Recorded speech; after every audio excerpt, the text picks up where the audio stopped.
Shalom Aleichem. Apa kabarnya? Anak Nuha. Kita itu, ya Bapak Ibu Saudara yang dikasih oleh Bapak Yahweh, hari ini kita akan mendengarkan Davar Elohim yang saya beri judul Bo'u Sel Yeshua HaMashiach, atau yang artinya adalah kedatangan Yeshua HaMashiach. Nah, saudara yang dikasih oleh Bapak Yahweh, hari-hari ini adalah hari-hari yang sudah di penghujung zaman, di mana kita tidak tahu kapan Tuhan kita akan datang menjemput kita, saudara.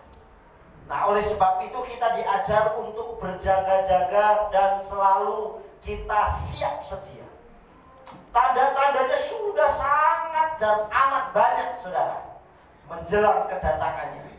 Oleh sebab itu kita akan baca terlebih dahulu Davar Elohim kita saat ini. Kita akan baca di dalam Injil Lukas.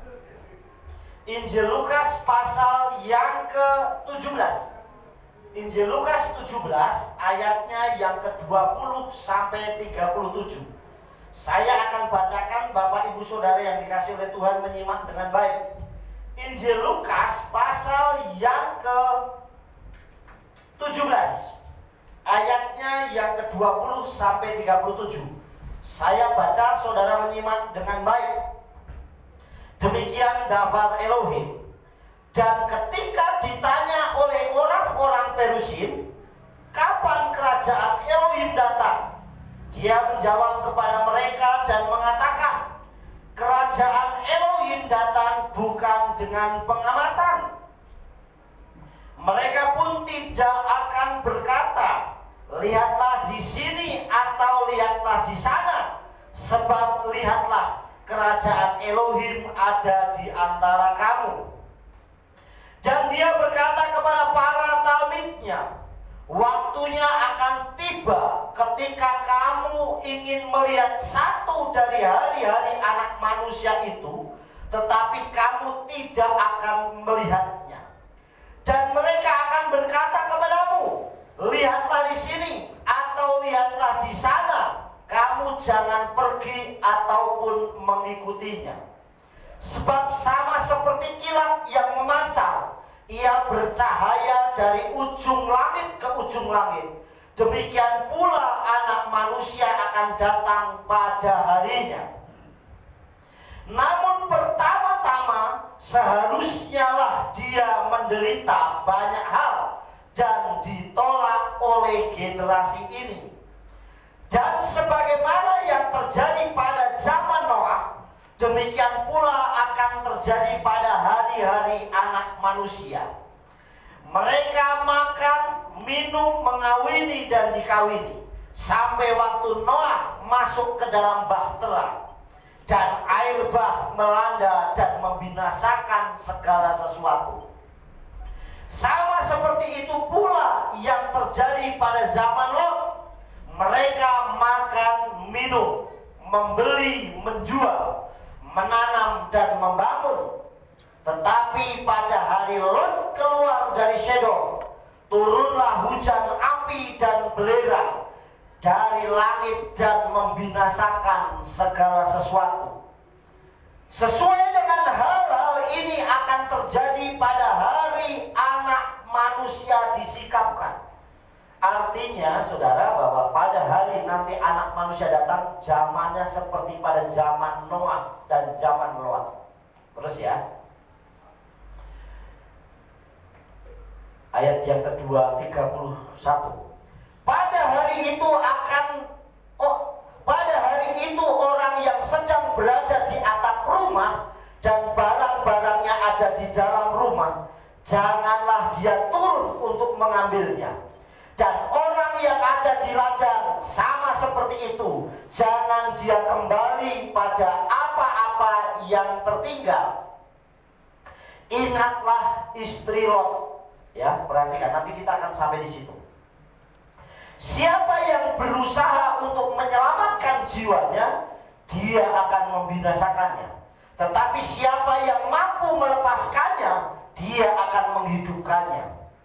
Aku Aku berkata kepadamu, pada malam itu akan ada 2 orang di atas satu tempat tidur, yang seorang akan diambil dan yang lain akan ditinggalkan.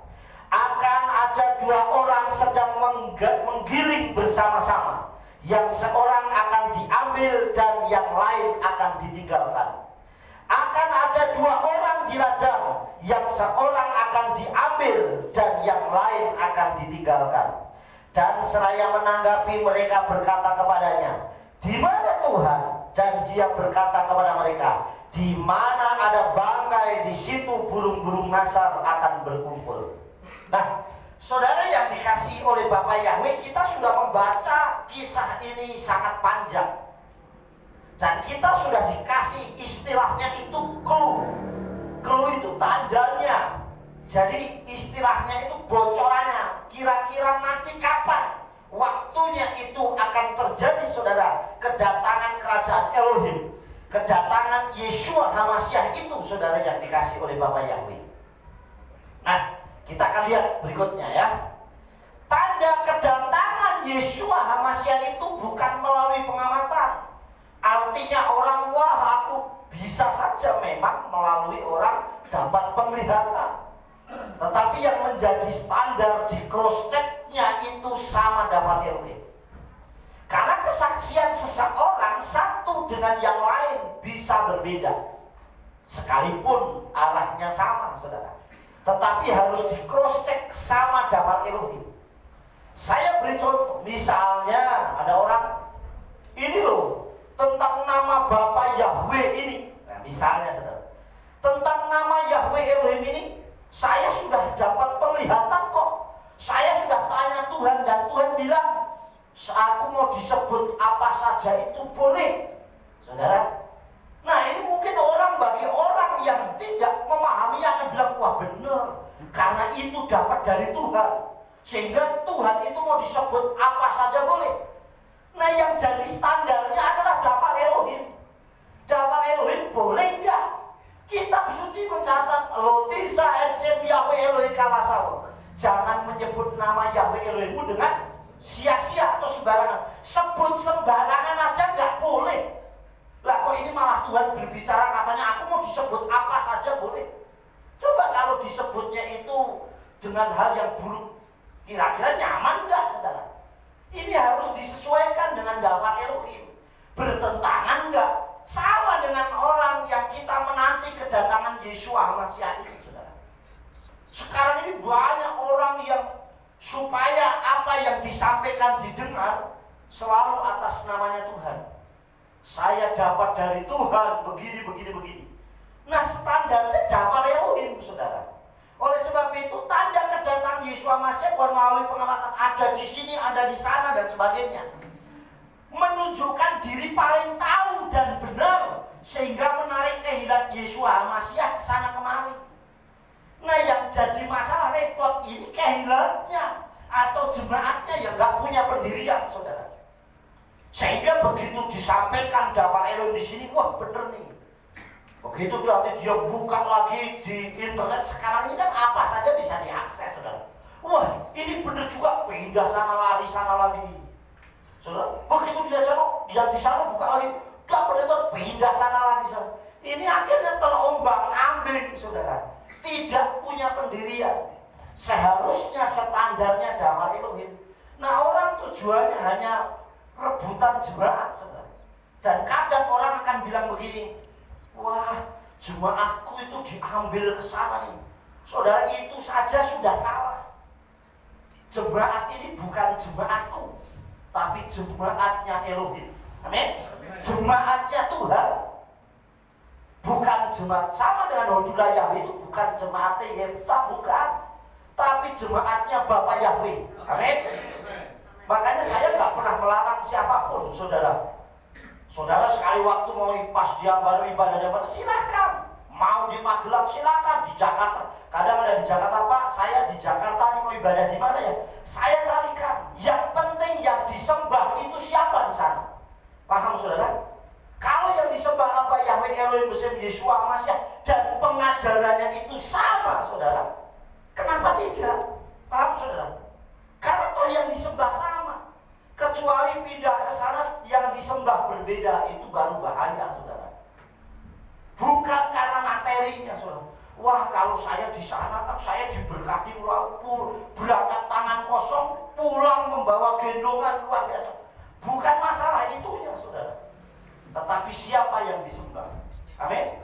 Bagi saya enggak masalah. Dulu ingat waktu Pilia anaknya Pak Paulus, Pak Maria dapat kerja di Jakarta. Dia tanya, ya saya di Jakarta nih, ibadahnya di mana yang paling dekat? Saya carikan, saudara. Kamu tinggalnya di mana? Makanya waktu saya pelayanan sama Bugem kemarin ke sana, ketemu kita, saudara. Saya pun senang karena saya juga pas pelayanan di situ dia ada. Artinya dia tetap bertumbuh di situ. Gak masalah, saudara. Toh yang disembah sama. Amin. Jadi jangan berpikir, wah ini punyaku sehingga karena takutnya, saudara. Wah ini lari sana lari sini, orang berubah waktu begini, saudara. Enggak. Kalau bagi saya, tugas saya akan lakukan. Karena semua yang nanggung saya, saudara. Amin. Kalau kehilat di sini. Nah, saya rindu kehilat pun sama. Kalau seandainya saya dapat pengajaran, tanya, Pak, saya kok dapat seperti ini ya? Bener nggak? Paham, saudara? Jangan cari sendiri, wah ke sana ke sini. Kacau nanti, saudara.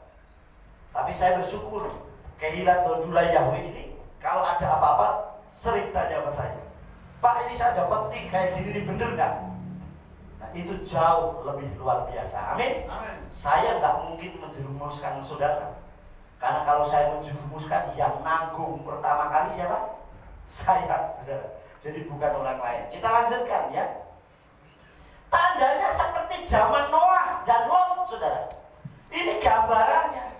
Kedatangan anak manusia itu gambarannya seperti pada zaman Lot.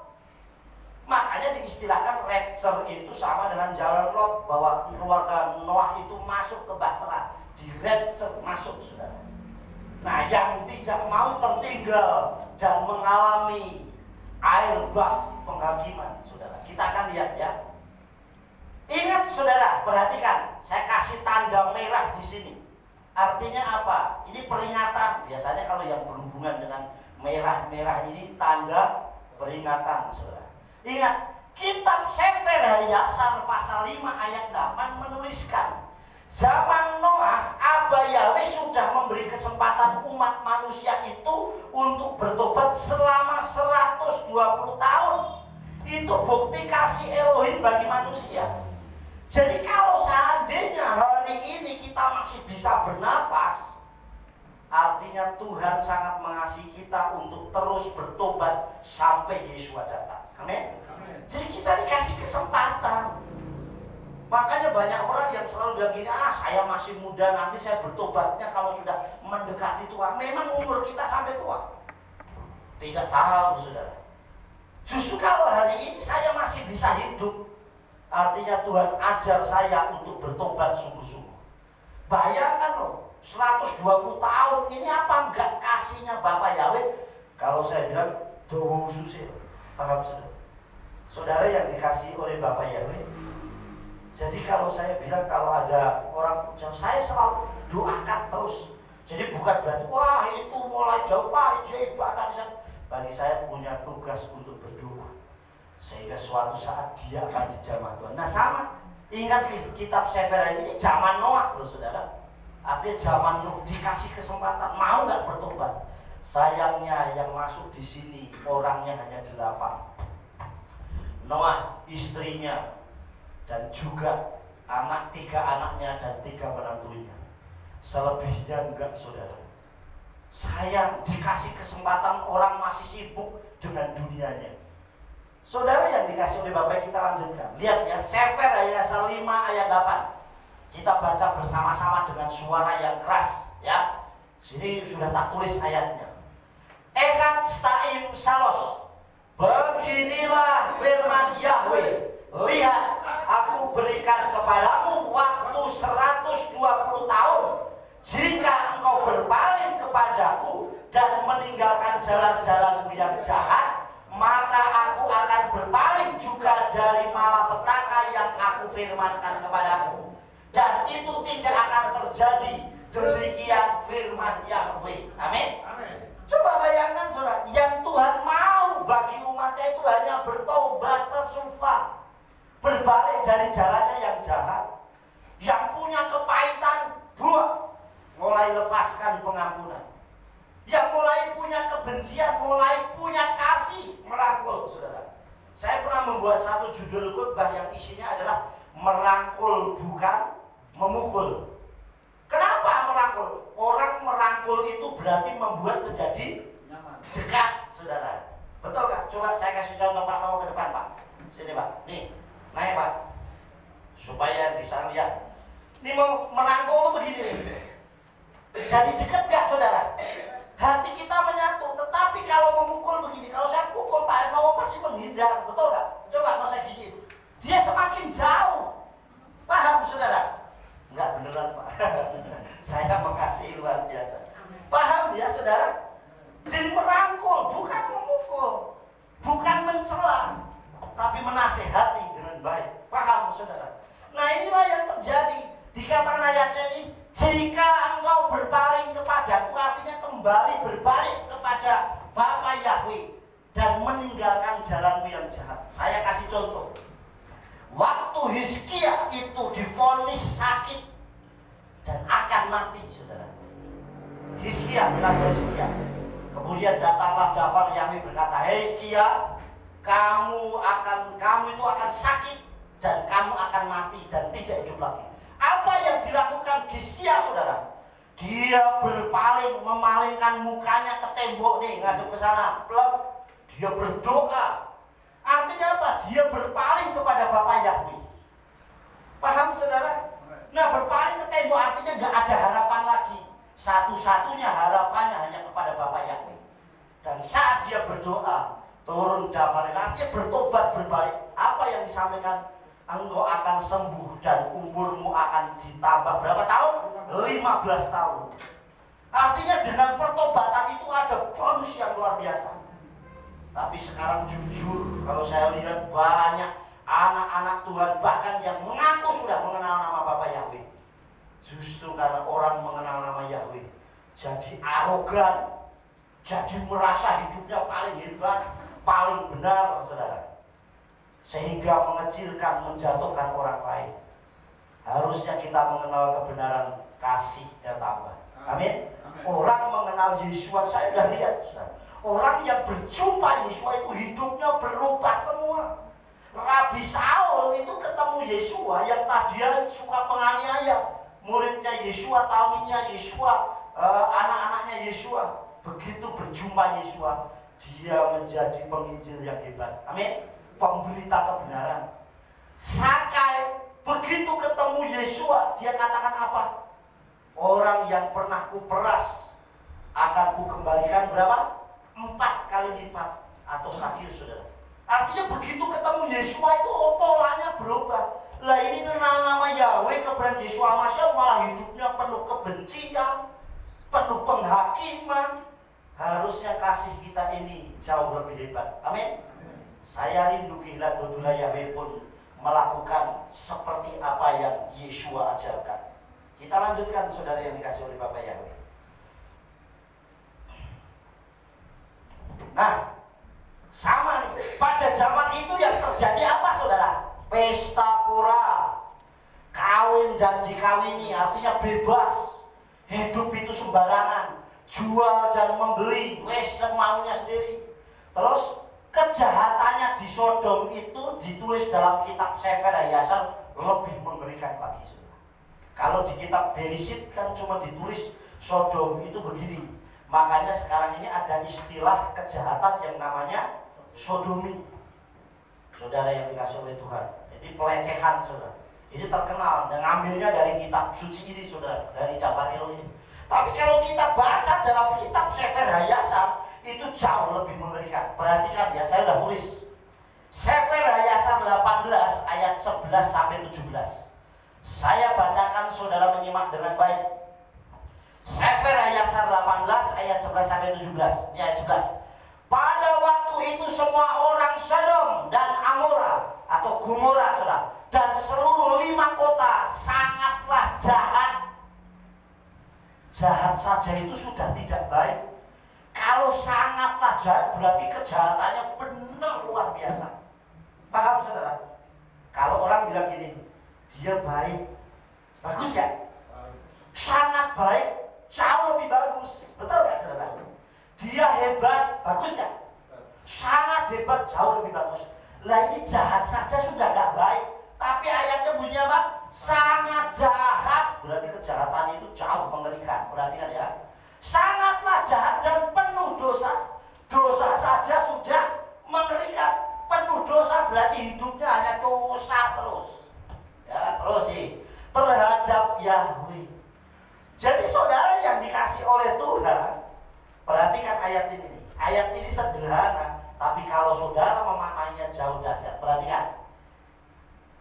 Pada waktu itu semua orang Sodom dan Amora dan seluruh 5 kota sangatlah jahat dan penuh dosa terhadap Yahweh. Jadi kalau saudara membenci orang lain, secara tidak langsung saudara membenci Bapak Yahweh. Paham saudara? Kalau saudara jahatin orang lain, berarti secara tidak langsung saudara jahatin Tuhan. Paham saudara? Jadi ini kejahatan yang dibuat oleh orang Sodom itu membuat sakit hati Bapak Yahweh. Perhatikan ya. Dan mereka memancing murka Bapak Yahweh. Saya selalu kasih ilustrasi. Kita ini anaknya. Saudara, jadi kalau ada orang yang menjahati kita tapi kita diam, yang tidak terima itu Tuhan kita. Paham? Tetapi nak kita merasa mampu, saudara, Tuhan akan bilang, wong kamu aja sanggup menghadapi kok. Betul nggak saudara? Makanya Tuhan ajar kalau kita punya pergumulan serahkan sama Bapak Yahweh. Tapi orang kebanyakan tidak. Padahal anak-anak Elohim ini begitu diomong dikit, emosinya muncul. Jadi merasa saya mampu, saudara. Padahal kalau kita mengalami seperti itu lebih baik diam doa. Biar Bapak Yahweh yang berperkara. Amin. Amin. Itu dia bermasalah sama Tuhan kita jadinya, saudara. Nah, perhatikan ya. Terus, ya. Dan mereka memancing murka Yahweh dengan kejijikan mereka. Dan semakin tua, mereka semakin memperbanyak kejijikan dan penghinaan di hadapan Yahweh. Kefasikan dan kejahatan mereka pada waktu itu besar di hadapan Bapak Yahweh. Ini semakin tua, bukan semakin bertobat, tapi justru semakin jahat. Di ayat ini katakan, semakin tua mereka semakin memperbanyak kejijikan. Ini wis tua, tapi bukan bertobat, saudara. Saudara yang dikasih oleh terus lanjutkan ya, ayat 12. Mereka memiliki di negeri mereka suatu lembah yang sangat luas, kira-kira setengah hari perjalanan luasnya. Dan di dalamnya ada sumber mata air dan sejumlah besar tumbuh-tumbuhan hijau di sekeliling mereka. Seluruh penduduk Sodom dan Amora pergi ke sana 4 kali dalam setahun, bersama istri-istri dan anak-anak dan semua milik kepunyaan mereka. Mereka bersuka cita di sana dengan rebana dan tari-tarian. Artinya hidupnya penuh dengan senang-senang pesta pora. Lanjut ya. Pada waktu sukaria itu mereka semua akan bangkit dan menjamah istri-istri tetangganya. Ini ngawur, saudara. Bejatnya luar biasa. Dia akan siapa yang disukai, jadi bebas, pergaulan yang bebas. Nih, dan beberapa anak-anak perawan tetangganya dan mereka menikmatinya. Dosa tapi dinikmati. Berapa banyak orang berbuat dosa tapi nyaman. Aku ki bohongi dosa, tapi seneng ae bohong. Sudah tahu kalau nipu dosa, tapi nipunya jalan terus. Sudah tahu kalau ngambil milik orang lain itu dosa, tapi seneng. Bukan karena kepepet, saudara. Namanya klepto. Tahu klepto? Klepto itu sebenarnya dia punya, mampu. HP dia punya jauh lebih kaya, lebih bagus. Tapi begitu lihat punya orang lain pengen. Sudah tahu dia punya. Wajar kan beli baju yang cuma harganya 100.000, sejuta, punya uangnya banyak. Tapi dia setiap ada punya orang, punya siapa, pengen diambil. Itu namanya klepto. Sehingga punya orang lain ambil khasnya. Dan itu penyakit kalau orang nggak bertobat. Terus ya. Nah, terus kita lanjutkan. Setiap orang melihat istri dan anak perempuannya di tangan tetangganya dan tidak mengucapkan sepatah kata pun. Mereka melakukannya dari sampai malam. Dan selanjutnya mereka pulang setiap orang ke rumahnya dan setiap perempuan ke kemahnya. Jadi mereka selalu melakukannya 4 kali dalam setahun. Jadi dosa yang sudah terprogram. Paham? Dosa tapi sudah dischedule. Dosa yang sudah di planning, saudara. Jadi ini mengerikan, sangat-sangat mengerikan, luar biasa. Kita lanjutkan, saudara.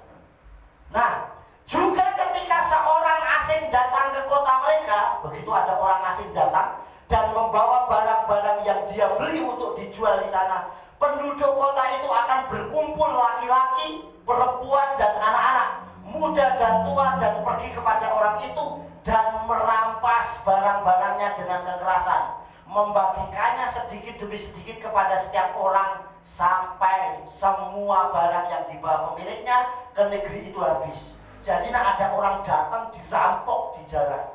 Jadi kejahatan Sodom itu bukan hanya seks bebas, bukan hanya pergaulan bebas, tetapi juga kejahatan yang lain. Terus ya. Dan jika pemilik barang-barang itu bertengkar dengan mereka, katanya, perbuatlah apa yang telah engkau lakukan kepadaku. Maka mereka akan mendekati dia seorang demi seorang, dan setiap orang akan menunjukkan bagian yang mereka ambil dan mencemooh dia, katanya, aku hanya mengambil sedikit itu yang engkau berikan kepadaku. Ketika dia mendengar ini dari mereka semuanya, dia akan bangkit dan meninggalkan mereka dengan sedih dan sakit hati. Ketika mereka semuanya bangkit dan mengejarnya dan mengusir dia keluar dari kota dengan teriakan dan keributan. Nah, wis habis diusir, dianiaya, dilecehkan. Ini jauh sangat mengerikan, saudara. Makanya kenapa murka Bapa Yahweh pada zaman Noah juga terjadi pada zaman Sodom dan Gomora. Ini jauh mengerikan. Orang kalau sudah berbuat jahat, ini bahaya. Kalau orang, makanya ayat yang kita baca dalam Injil Lukas tadi diajar untuk tersufa, bertobat, berbalik. Saudara yang dikasih oleh Bapak ya, lanjut. Jangan pernah kembali mengambil barang. Tadi kalau kita baca Injil Lukas, kalau ada orang ada di atap, jangan dia turun mengambil barang-barangnya. Betul nggak, saudara? Saat orang ada di ladang menjelang kedatangan Tuhan, jangan memikirkan yang di sana. Itu sama seperti pada zaman Lot, ya. Jangan pernah kembali mengambil barang, artinya hati kita harus tertuju kepada Elohim, bukan dunia atau materi seperti istrinya Lot yang jadi tiang garam. Paham? Kita memang di dunia masih butuh, bahkan kehilat ini, saudara, masih membutuhkan operasional banyak. Kita harus bayar listrik, harus bersih-bersih, harus live streaming dan sebagainya. Tapi fokus kita itu kepada Bapa Yahweh. Amin. Bukan yang lain. Sehingga kalau saya selalu bilang, ini sebentar besok sore kita akan merayakan Pesak yang jatuhnya hari Senin. Saya selalu bilang apa? Yang kerja cuti, karena hari raya ini hanya tanggal 14 misalnya kita rayakan. Kenapa? Karena sangat penting bagi saya. Saya selalu mengingatkan. Makanya saya salah satu orang yang gampang menghafal kehilat yang saya layani. Makanya saya hafal. Saya kalau doa itu, kenapa kok saya doa hafal jemaat yang saya layani? Kecuali yang YouTube yang saya belum kenal, saudara. Tapi kalau yang saya kenal, saya hafal dari Jogja. Siapa keluarga siapa, nanti sampai Hidulawi, sampai nanti Kopet, mana itu, Ngelelo, Gedong, turun Kali Tengah, turun nanti ke Buyang, turun ke Getasan, turun ke Piji, ke Salatiga, nanti Semarang, nanti terus sampai Solo, sampai mana-mana, saudara. Saya hafal yang saya layani. Dan saya akan doakan hafal namanya. Termasuk dulu, makanya sampai waktu saya kerja di sebuah perusahaan, ada 225 karyawan, semua saya hafal namanya. Sehingga waktu mau resign, perpisahan, mereka ngumpul pada nangis seumur-umur, saudara. Yang namanya resign perusahaan, ini sekuler, saudara. Orang bisa tangis-tangisan waktu saya lakukan. Saya pernah di sana. Sampai orang tanda tangan kayak lulusan sekolah, saudara. Karena saya hafal. Saya itu tipe orang yang gak suka konfrontasi, saudara. Ribut itu paling gak suka, saudara. Saya pernah mengalami penginjilan dengan keras. ternyata hasilnya nggak maksimal. Justru dengan kita mengasihi, banyak berdoa, cara Tuhan itu menjamah luar biasa. Amin. Mengasihi luar biasa. Perhatian ya. Kenapa istrinya Lot? Padahal kalau saya lihat nih, sebenarnya istrinya Lot ini bukan wah begitu artinya dia pengen lari balik, enggak. Hatinya saja terpaut apa yang di sana. Paham saudara? Kalau orang sudah mengaku bertobat kepada Bapa Yahweh tapi dunianya masih kuat bertobat. Paham saudara? Saya masih kuat, duniawinya masih kuat. Tinggalkan. Saya mau fokus kepada Bapa Yahweh. Makanya jangan pernah kembali ya, mengambil barang, artinya jangan sampai hati kita yang dosa sudah kita tinggalkan, nggak usah dibawa lagi. Paham saudara? Kalau ada orang berdosa dan dia sudah bertobat, nggak perlu lihat dosanya orang itu. Seandainya ada orang masuk ke kehilat ini, saudara, mungkin orang ini dulu pernah melakukan dosa, saudara tidak perlu lihat dosanya orang ini. Paham? Dia sudah bertobat di hadapan Bapa Yahweh. Amin. Tapi seringkali, Pak, itu yang masuk ke tempat ini kan dulu pernah nipu saya, Pak. Sehingga terus mulai membuat kekacauan di mana-mana. Saya kasih yang paling hangat. Sekali waktu di dalam kitab suci diajarkan, ahli kitab orang-orang Farisi menangkap orang yang ketangkap basah berzina. Namanya ketangkap basah itu masih hangat. Betul nggak saudara?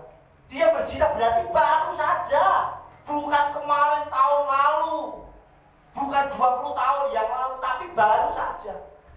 Terus kemudian dibawa ke kaki Yesus. Dan dia berkata apa sih? Guru, ini aku lihat perempuan ini ketangkap basah berzina, berarti masih hangat saudara. Apa yang dilakukan Yesus? Jikalau engkau tidak berdosa, lempari dia dengan batu. Betul nggak apa yang dilakukan Yesus? Artinya nak kamu nggak berlakukan, tapi apakah mereka pada lakukan semua? Mereka pergi satu persatu. Dan waktu Yesua, itu kan ada Yesua nulis di belakang. Kemudian begitu dia Yesua lihat, pada kemana mereka pergi? Apa yang dilakukan Yesua? Aku tidak menghukummu, tapi jangan berbuat dosa lagi. Yesua aja pengampun, mengasihi, dan dia tidak pernah melihat. Yesua katanya, kamu waktu berzina sama siapa saja? Enggak mungkin itu. Enggak perlu dia nanya sama siapa saja, terus di mana saja. Saudara, enggak perlu nanya, oh di hotel mana? Enggak. Yang Yesua mau dia hanya bertobat. Amin. Tapi banyak anak Tuhan kalau lihat, makanya saya bilang ini, tapi di mana-mana umum. Kalau ada orang pakai minyak wangi, betul nggak saudara? Ini pakai minyak wangi nih. Lewat, Mbak Yani wangi banget, betul nggak? Coba maaf nih, saya bilang ada yang buang gas, aromanya nggak enak lah cari. Siapa ini dia? Sudah tahu baunya busuk, baunya nggak enak, dia cari, diendus-endus. Saudara yang kasih, ini aneh. Kalau keburukan orang akan diungkit, dikejar sampai manapun. Saudara, belajar seperti yang Tuhan Yesus lakukan. Amin. Karena dia adalah guru dan Tuhan kita. Lanjut. Perhatian, Matius 6 ayat 21. Ki bamakom seot saka nimsa sabdiye kamlefaka. Karena di tempat hartamu berada, di situ juga hatimu berada. Jadi kalau kita sudah mendekati Tuhan Yesus, tetap hiduplah normal. Tapi bukan fokusnya kepada materi dan kehidupan dunia kita. Fokus kita adalah kepada Bapa Yahweh besar Yesus Masih. Amin. Kita lanjutkan, saudara. Nah, berjagalah sampai kedatangan Yesus Masih dengan menjaga hati, tidak berfokus pada dunia. Amin. Berjagalah. Ini saya kutip sedikit khotbah saya yang tadi malam di RF Sabat. Saya nggak tahu Tuhan betul. Saya menyiapkan ini sudah beberapa minggu yang lalu. Tapi antara RF Sabat dan Abdallah Sabat ini bisa nyambung luar biasa. Nah, perhatian ya. Ini saya kutip semalam yang saya sampaikan yang judulnya zaman sekarang berjagalah. Ya, lihat. Zaman sekarang berjagalah dengan memanfaatkan waktu yang Tuhan berikan. Artinya kalau hari ini saya punya waktu, masih bisa bernafas, saya masih dikasih kesehatan, itu tandanya ngajar saya untuk semakin dekat dan tersufa kepada Bapak Yahweh. Amin. Tapi tetap Pak, ya hidup normal, ya normal. Ya jangan mentang-mentang menanti Yesua terus males, kerja ya ogah-ogahan. Enggak, hiduplah seperti biasa. Karena ayat yang tadi kita baca ada 2 orang di ladang ngapain? Selfie, ngerumpi. Kerja, ada 2 orang menggiling batu kilangan. Ngapain mereka? Kerja. Artinya normal, tetapi hatinya tetap terfokus kepada Bapak Yahweh. Amin. Amin. Saudara dimanapun saudara, lakukan hal yang seperti itu. Perhatikan ya, zaman sekarang berjagalah dan memanfaatkan waktu yang Tuhan berikan. Jujur saya kalau melihat di perasaan sahabat baru kemarin, sekarang udah sahabat lagi. Besok sudah Pesah. Kayaknya saya kemarin baru Pesah, sekarang udah Pesah lagi. Cepet banget saudara. Nah, yang pertama, dengan selalu berjaga dan melakukan pertobatan massal. Artinya tobat, jangan nunggu orang sungguh-sungguh bersama-sama.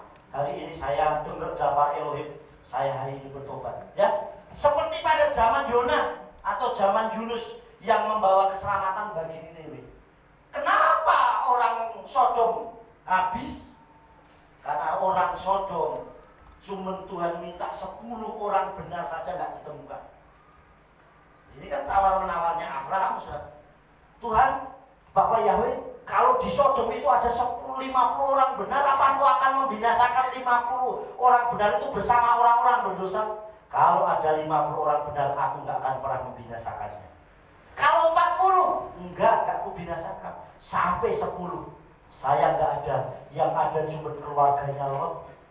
Berbeda pada zaman Yona, yaitu Niniwe. Kalau kita baca Yona pasal 3 1-10.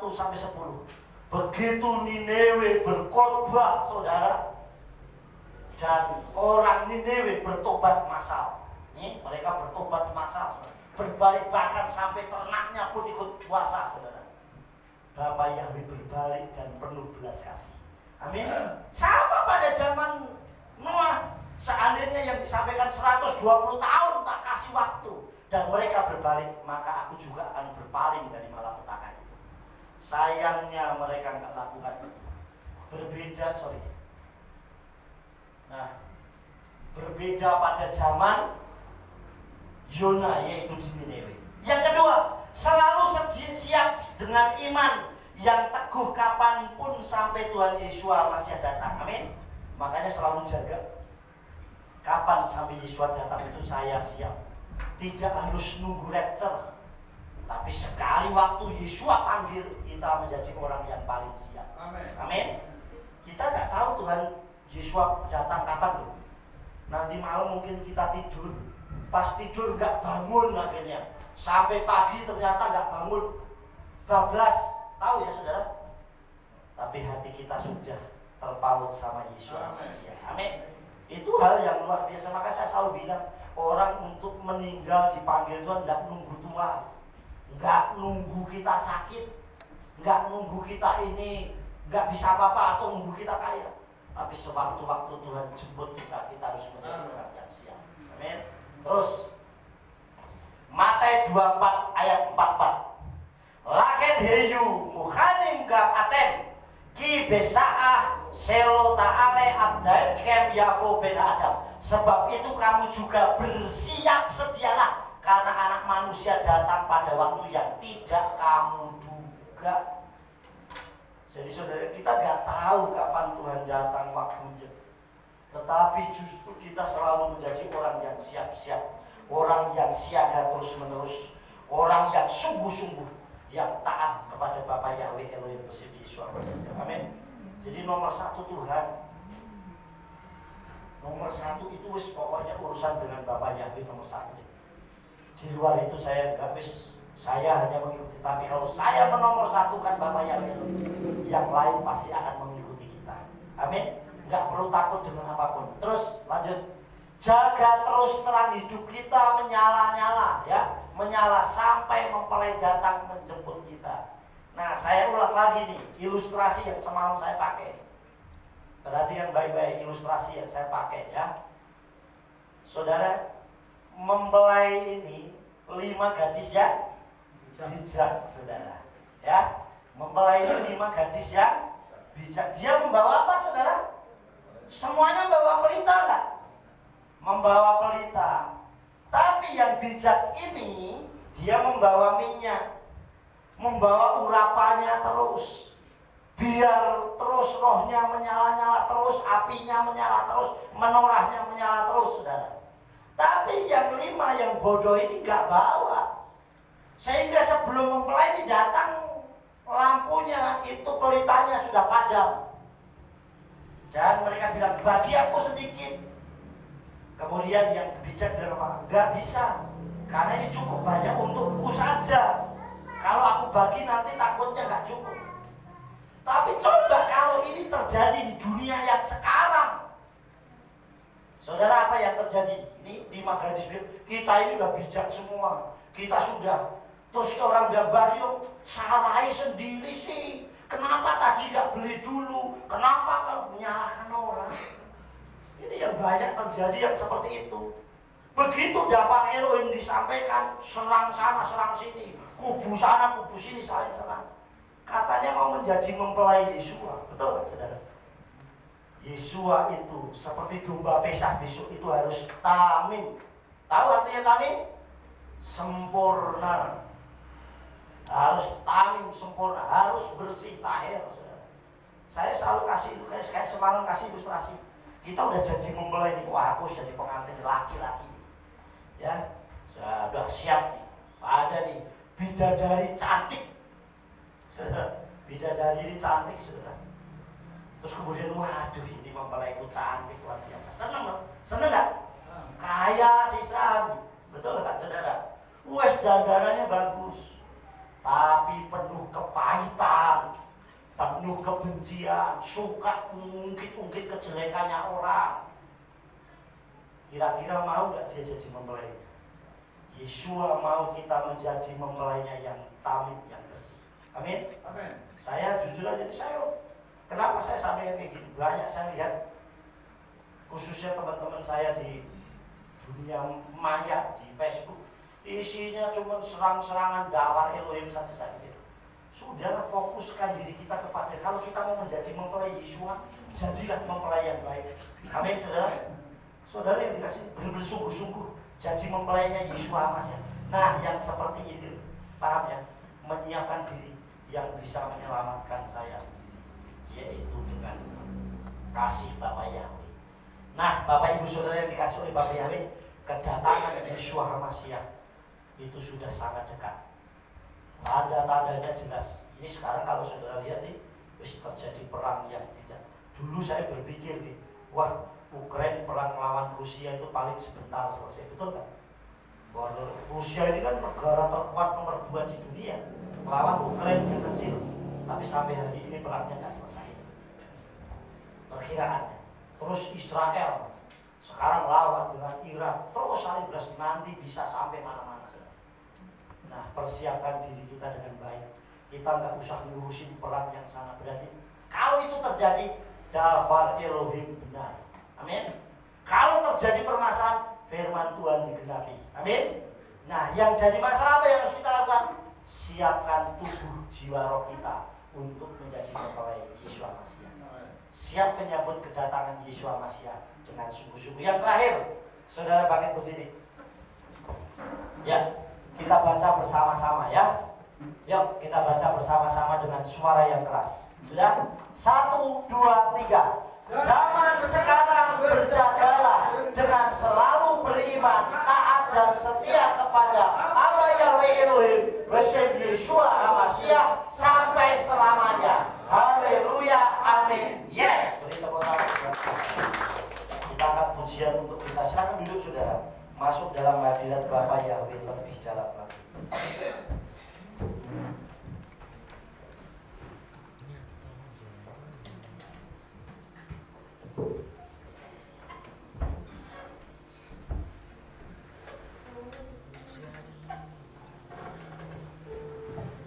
Ya, mari kita siapkan tubuh jiwa roh kita dengan hadirat Bapa Yahweh lebih dalam.